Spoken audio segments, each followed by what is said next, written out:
What is good, everybody? Halo Infinite Season 2 has been out for a little bit, and it comes with both positive and negative reception for sure. I'm going to share with you my opinion today. I love this community, and I really appreciate every one of you. So I'm going to be honest. Halo Infinite Season 2, with Last Spartan Standing, King of the Hill, and a couple of new maps, brings with it nice new additions. Honestly, Last Spartan Standing is sort of a cool game mode. It needs a lot of work. There's issues where you can spawn outside of, the circle and die, having no chance to be able to get back into it. The loadouts are fairly static, and some of the drop pods need some randomization to it. But if this is a testing ground for a, VR mode coming down the road in Halo, great. And it's sort of fun and a unique twist. So I appreciate that this is an original game mode that we haven't seen previously. It's not that polished, and I do think after about a week or two, people would be sort of over it. Could be wrong, but I'm happy that it's here. Additionally, Breaker, the new BTB map, is really cool, and I think the art design is quite nice. The new Arena map, same thing. The Forerunner art design here is amazing, and 343 really have that nailed down. I want to talk about just my experience. Huge day at work, excited to come home, play Halo Infinite Season 2, try some of the new content. Hop into a quick game of Last Spartan Standing. If you play that, it's only on Breaker right now. So Last Spartan Standing is only on one singular map. Hopefully they can add more maps to it prior to November, but I wouldn't hold my breath for that.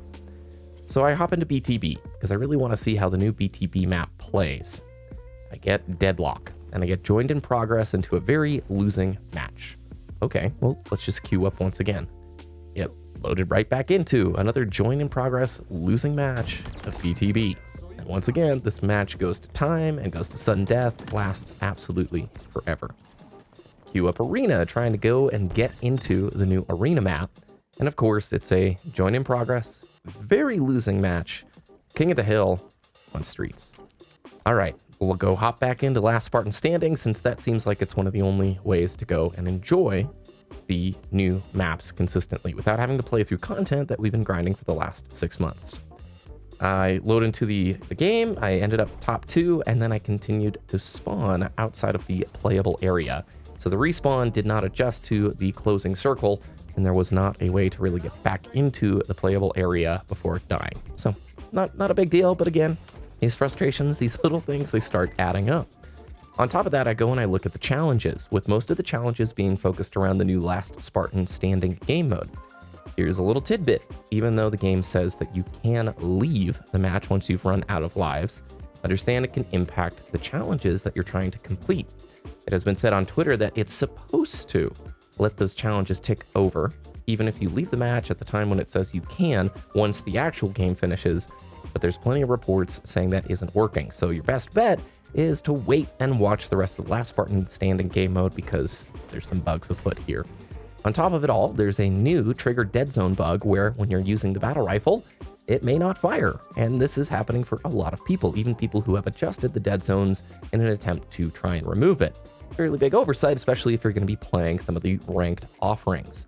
On top of it all, got a really cool, I think, Instasplode long distance grenade in one of those BTB matches. So I'm like, all right, let's go check it out in the theater mode. Let's record that perspective. Oh, look, can't load in.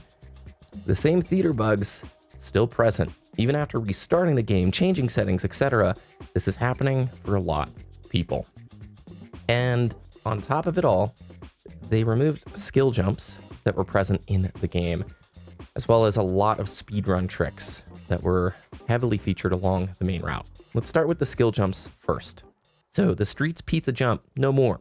Live Fire key door jump, no more. The Live Fire screen jump, it's done. Bazaar's red and blue big door jumps are gone. And then of course they nerfed the speed for ramp drop slides. The nerfage on the speeds for the ramp drop slides, not that huge of a deal for me. But removing some of these cool skill jumps that really didn't negatively impact, in my opinion, any portion of the community is a huge disappointment without any sort of communication. If you guys have been looking at Shyway's Twitter, this man is an absolute saint. He creates incredible content for the scene, outlining ways that you can expand your creativity and the skill ceiling within the sandbox. And you can tell he's just gutted, because it feels like for him, by featuring these skill jumps, he was giving a direct access of exactly what the developers were going in and nuking. and I don't really understand without any sort of communication as to why this occurred. It was very intentional, like time and effort went into removing these things, why it happened. On top of it, the speedrun community is kind of having a lot to deal with right now, because basically all the main speedrun tricks along the main route of the Halo Infinite speedrun have been removed, where plenty of glitches and speed tricks that are not featured along that main route remain within the game. It was a very targeted approach to remove those elements. These skill jumps do not negatively impact players' experience, in my opinion. If you're in a lobby where people are doing it, for the most part, you're probably a high enough skill player to be aware of it. They have plenty of risk and reward. In terms of the Streets Pizza jump especially, it's like this thing was very useful, high risk, but lots of reward for an alternative way into the base. And just seeing it removed without any commentary, it just is a bit of a bummer here. On top of it all, we're still looking at so many of the bugs that were there back in November. It feels like the UI loads even slower now than before. I can sit on this UI screen in both the Windows Store and the Steam version for a long time and not have images load in from the Battle Pass, not have the news load in, the continual spinning circle of death. Desync is still an issue. PC stability and performance, especially on mouse and keyboard, remains feeling pretty rough, especially when you compare it to MCC. Theater is totally borked. And it's just odd when we are hearing continually about how hard it is to develop and get into a rhythm for this game, yet you had developer resources going towards removing skill jumps and speed tricks that were not areas that people were asking for. And maybe, again, these could be two very separate teams, but it is hard as a player to look at and go, why did you go after changes that clearly have elicited a very divisive and frustrated response from your community, when other changes that we've been screaming for, quality of life things, just aren't happening. I want to see Halo Infinite succeed. I've been making Halo videos for 10 years. I've been playing Halo for 20. And as it stands, it's really fatiguing when we already knew Halo Infinite Season 2 was going to be 6 months. When it steps off on what I feel like is the wrong foot, it's deflating. Now, I will always try and be constructive and provide specific, feedback changes to hope the game improves. When it comes to the speed tricks, I would hope that they can be reversed, and that if it's breaking co-op, come out and say it. Maybe enable a toggle, or maybe if that's not possible, just have some commentary with your community about it first. Same thing with the skill jumps. Would love to see them reversed. It may seem like a minor thing, but it really does reduce the creativity in this sandbox, which was Halo Infinite's strongest point. Skill expression within this sandbox was done through these slides momentum tricks. And again, I'm not talking about the little nerf to the slide momentum. I don't care about that. Not a big deal. I am talking, though, about some of these really challenging jumps that I don't think really deserve to get this kind of a nerf. And competitive play, I love the way Favin had written this. Competitive play often resides beyond intention, beyond the purposed design. Infinite has a lot of problems. I'm not sure altering one of the game's few well-received components is the best move at this time. And it certainly shouldn't take precedent over other glaring issues. And that sums up my feedback pretty much spot on.